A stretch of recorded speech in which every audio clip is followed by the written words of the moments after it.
Bien-aimés de Dieu, chers frères et sœurs en Christ, que Dieu notre Père, en communion avec son Fils Jésus-Christ, dans la mouvance de l'Esprit Saint, vous comble des grâces et bénédictions. Oui, nous avons évoqué Dieu Père, Dieu Fils, Dieu Esprit Saint. Vous avez compris par là que nous sommes en train, n'est-ce pas, de vouloir mettre en exergue le mystère que nous célébrons ce dimanche, le mystère de la Sainte Trinité. Que dire de cette fête autour des textes bibliques qui nous sont proposés? La première lecture nous vient du livre de l'Exode, le chapitre 34, les versets 4 à 6, puis 8 à 9. Pour la méditation, nous avons cette fois-ci non un psaume, mais un cantique. C'est le cantique de Daniel, le chapitre 3. La deuxième lecture, quant à elle, nous vient de la deuxième lettre de Saint Paul, apôtre aux Corinthiens, le chapitre 13, les versets 11 à 13. Pour l'évangile, nous avons l'évangile de Saint Jean, le chapitre 3, les versets 16 à 18. De ces textes bibliques, autour évidemment de cette fête de la Trinité, qu'est-ce que nous pouvons dire? Bien-aimés de Dieu, j'aimerais faire un petit partage pour nous aider dans notre méditation sur 3 points. Le tout premier point, la Trinité comme une réalité qui se trouve dans la Bible, c'est-à-dire une réalité intra-biblique. Le deuxième point, c'est la Trinité comme une révélation de la circulation de l'amour, le partage de l'amour. Et le troisième point, la Trinité comme étant la source du principe de subsidiarité. Principe de subsidiarité, c'est-à-dire principe où chacun doit accomplir son travail en restant, n'est-ce pas, à son poste. Revenons sur le premier point. Trinité, une réalité intra-biblique. Déjà, d'entrée de jeu, il va falloir que nous puissions nous rappeler que lorsque nous professons notre foi, le credo, nous disons que nous croyons en Dieu le Père, Dieu le Fils, Dieu Esprit. Et là, nous attestons et affirmons que oui, Dieu est Dieu, son Fils est Dieu, et l'Esprit aussi est Dieu. Quand nous commençons nos célébrations liturgiques, ou quand nos célébrations eucharistiques, nous le faisons effectivement avec un signe. C'est le signe de la croix, au nom du Père et du Fils et du Saint-Esprit. À travers ce signe de croix, nous finissons nous-mêmes par affirmer que oui, nous croyons en Dieu le Père, Dieu le Fils, Dieu Esprit. Vous allez me dire qu'effectivement, Père, nous faisons le signe de croix. Mais dans la Bible, le mot Trinité n'existait pas. Effectivement, vous avez raison. Si vous cherchez dans la Bible, vous n'allez pas retrouver le mot Trinité. Par contre, ne pas retrouver le mot ne veut pas dire que la réalité n'y est pas. La réalité trinitaire est présente dans la Bible. C'est exactement même les textes bibliques qui nous donnent d'affirmer cela. Car quand on regarde les textes bibliques, en l'occurrence Jésus lui-même dans ses paroles, au cas contraire, tout ce qui s'est manifesté autour de sa vie, on finit par comprendre qu'il était constamment en unité avec son Père, mais en même temps aussi avec l'Esprit. D'abord, rappelons-nous évidemment le jour de son baptême. L'Esprit sous forme de colombe est descendu du ciel. Et qu'est-ce que l'Esprit a dit? La voix du Père, le Père qui parlait par cet Esprit. Celui-ci est mon Fils bien-aimé, écoutez-le. Père, Esprit, celui-ci est mon Fils bien-aimé. Nous avons là la réalité des 3 personnes. Jésus, lorsqu'il se retrouve effectivement au mont, d'abord, transfiguration, nous savons effectivement ce qui s'est passé.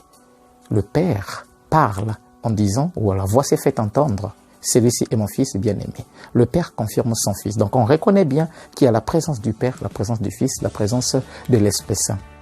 Et ce qui nous emmène effectivement à faire intervenir ici un autre texte. C'est le texte effectivement de l'envoi des disciples en mission. Matthieu chapitre 18. Allez dans le monde entier, faites les disciples, baptisez-les au nom du Père et du Fils et du Saint-Esprit. Autrement dit, le baptême aussi, nous le recevons au nom du Père, au nom du Fils, au nom du Saint-Esprit. Les 3 personnes sont là. Et Saint Paul, évidemment, aux Romains, il arrivera à dire, si de ta bouche, tu affirmes, tu confesses ou tu affirmes que Jésus est Seigneur, et si dans ton cœur tu crois que Dieu l'a ressuscité d'entre les morts, alors tu seras sauvé. Saint Paul reconnaît déjà là Dieu Père, Dieu Fils. Et dans la deuxième lecture de ce jour, à la finale, la fin, n'est-ce pas, de cette deuxième lecture, qu'est-ce que Saint Paul dit? Que la grâce du Seigneur Jésus, l'amour de Dieu le Père et la communion de l'Esprit soient avec vous. Grâce de Jésus, communion avec le Père et l'Esprit Saint soit avec vous. Paul est en train de confirmer évidemment la présence du Père, la présence du Fils, la présence de l'Esprit, comme pour dire la réalité trinitaire, elle est présente dans la Bible. Le deuxième point sur lequel j'aimerais quand même faire notre petit partage, c'est effectivement la Sainte Trinité comme une circulation de l'amour. Quand on regarde effectivement les textes qui nous sont proposés aujourd'hui dans la première lecture, Exode chapitre 34, Dieu parle de lui. Et qu'est-ce que Dieu dit? Dieu dit, je suis le Seigneur. Je suis Yahvé, lent à la colère, tendre et miséricordieux, plein d'amour. Dieu se définit. Et le même nom, Yahvé, qu'il utilise évidemment, ou qu'il révèle dans ce chapitre 34, est le même nom qu'il a révélé à Moïse au chapitre 3 du même livre d'Exode. Yahvé, je suis Yahvé. J'ai vu la souffrance de mon peuple. Je suis descendu pour le sauver. Dieu descend, il le voit, Yahvé descend pour toucher la réalité de son peuple, sauver son peuple. Et dans la première lecture d'aujourd'hui, Dieu est amour, Dieu est lent à la colère, Dieu est miséricordieux, Dieu est tendre. Lent à la colère, ça fait tout simplement dire, Dieu ne regarde pas nos péchés, nos fautes. Plein d'amour et de miséricorde, il vient prendre l'homme pour pouvoir sauver l'homme. Et donc, le mystère ici, c'est le mystère de l'amour. Parler donc de la Sainte Trinité, c'est révéler l'amour qu'il y a dans le cœur de Dieu. Et Dieu a envoyé son serviteur Moïse. Et après Moïse, il a envoyé effectivement des prophètes pour pouvoir guider ce peuple-là vers ce chemin du salut. Et après les prophètes, Dieu lui-même a pris soin d'envoyer son Fils afin que quiconque qui croit en lui ne périsse point, mais qu'il ait la vie éternelle. Évangile de ce jour. Il s'agit là d'une circulation de l'amour.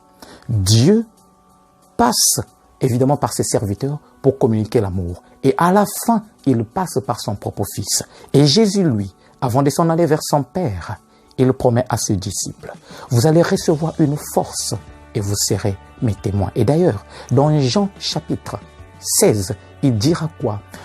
L'Esprit prendra ce qui est à moi pour vous le faire connaître. Donc pour Jésus, l'Esprit Saint prend ce qui est à lui pour le faire connaître aux disciples. Or, Jésus lui-même est connecté au Père. Qui m'a vu a vu le Père. Mais Jésus dit que l'Esprit prendra de lui pour, évidemment, donner cela aux disciples. Jésus reçoit du Père, l'Esprit prend de Jésus. Par voie de conséquence, ce qui est à Jésus appartient au Père. Et ce qui est au Père appartient à Jésus. Et ce qui est à l'Esprit Saint appartient donc à Jésus, appartient à Dieu le Père. Circularité de l'amour. On peut donc conclure ici qu'entre Dieu le Père, Dieu le Fils et Dieu Esprit, ce qui les unit, c'est l'amour. L'unité ici est faite autour de l'amour qui existe entre les trois personnes. Une manière de nous dire que lorsque nous vivons dans l'amour, nous aussi nous sommes capables de faire jaillir cet amour autour de nous. Le troisième et dernier point sur lequel j'aimerais quand même faire notre partage, c'est autour, n'est-ce pas, du principe de subsidiarité. Trinité comme étant le fondement du principe de subsidiarité. Le principe de subsidiarité, c'est quoi? Dans l'enseignement social de l'Église, bien-aimée de Dieu, le principe de subsidiarité, nous allons dire en peu de mots, voudrait tout simplement dire ceci, que le chef, entre griffes, chef, ne puisse pas s'ingérer dans le rôle ou le travail qui est confié au subalterne, entre griffes, c'est-à-dire à l'employé. C'est-à-dire l'employeur doit respecter le service et le rôle de l'employé. Comme une manière de dire en peu de mots. Je suis ministre et j'ai un chargé de cabinet. Je laisse le chargé de cabinet faire son travail. Je ne viens pas prendre le travail du chargé de cabinet. Nous sommes en union, en communion. Nous partageons les informations. Mais il fait son travail tout comme moi je suis appelé à faire le mien. Et dans le principe de subsidiarité, nous comprenons qu'effectivement, il y a une circulation, n'est-ce pas, de l'amour, de la communion, mais pas la confusion. Communion ne veut pas dire confusion. C'est ce que nous donne d'ailleurs de comprendre la fête de la Sainte Trinité. Dieu est Dieu Père. Dieu ne se confond pas au Fils. Jésus n'est pas Dieu le Père. Jésus est Dieu. Il est Fils. Tout comme l'Esprit Saint ne se confond pas à Jésus. Il est Esprit qui procède du Père et du Fils. Autrement dit, les trois personnes partagent la même nature. Elles sont Dieu, mais chacun a son rôle. Au cas contraire, chacun se décline dans le rôle qu'il a. Dieu Père reste Père, Dieu Fils reste Fils et Dieu Esprit reste Esprit. Une manière de nous inviter dans nos services, dans nos milieux de vie, à ce que chacun reste à sa place. Dans une famille, lorsque un papa ou une maman offre l'amour à ses enfants, cet amour revient toujours d'une manière ou d'une autre. Il peut revenir à travers des petits mots. Le jour, n'est-ce pas, de votre anniversaire, l'enfant qui écrit des petits mots. Papa, je t'aime, joyeux anniversaire. C'est l'amour que vous lui témoignez qui revient d'une autre manière. Cet amour peut aussi réjaillir lorsqu'un enfant se retrouve avec ses amis pour dire, par exemple, à une petite fille que ma maman est la plus belle du monde, ma maman est la meilleure, elle s'est préparée. C'est une manière d'affirmer et d'élever sa maman, tout simplement parce que cet enfant sent qu'il y a de l'amour entre, n'est-ce pas, maman et tous les restes de la famille, et même aussi, évidemment, envers, n'est-ce pas, envers elle. Et si évidemment un petit garçon arrive à affirmer à ses amis, à ses copains, qu'évidemment mon papa est le plus fort du monde, c'est peut-être parce que papa lui a toujours témoigné, n'est-ce pas, de l'amour et de la protection. Comme pour dire, l'amour que nous offrons nous revient toujours. Que la Sainte Trinité nous aide à être nous aussi des gens qui laissent l'amour planer, pénétrer les cœurs, qui communiquent cet amour sans pourtant effectivement qu'il y ait confusion. Mais bien sûr, dans le respect des rôles et des tâches et des responsabilités de chacun. Que Dieu vous bénisse, que Dieu vous accompagne, que Dieu vous protège. Bonne fête à tous, au nom de Dieu notre Père, de Jésus-Christ notre Sauveur et de l'Esprit Saint notre Consolateur.